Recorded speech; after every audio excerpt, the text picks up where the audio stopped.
that inserting Angela into the Age of Ultron really came out of long conversations between Brian Bendis, myself, our editorial group, with respect to all these sort of earth-shattering changes that might occur after that series. We were looking for a way to bring Angela into the Marvel Universe. We really weren't quite sure exactly when and where it was going to happen.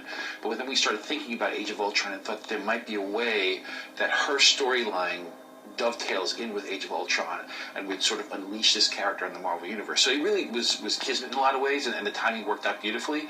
And it helped out Brian because it wasn't something that he had immediately at the end of his story, but it was something that he did add in later on and beautifully. So from that point on, she moves on and through the Marvel Universe, and it's going to be pretty historic.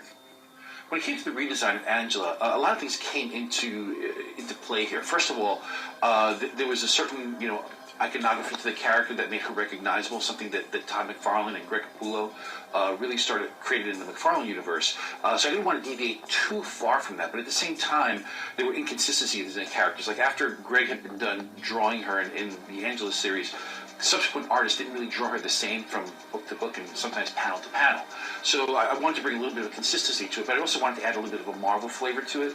So we're looking at Angela very much as a character that comes out of our cosmic universe. So keeping that in mind, I wanted to add a little bit of, some Kirby cosmic lines to it.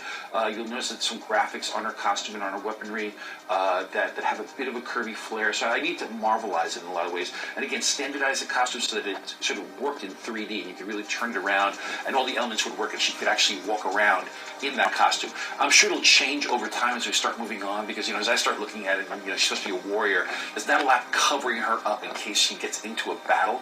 So I'm sure we'll be changing some of those things as we go along. But initially, I wanted her iconography, her look, her silhouette to be very, very similar so that people who remember Angela from back in the day will find her recognizable now. Now, where she goes from there, that morphing of her character will definitely come out of stories. We have a very, very deep, rich history for Marvel, for Angela within the Marvel Universe that I think fans are going to really dig, and they'll see how that metamorphosis changes the character as she moves through our timeline.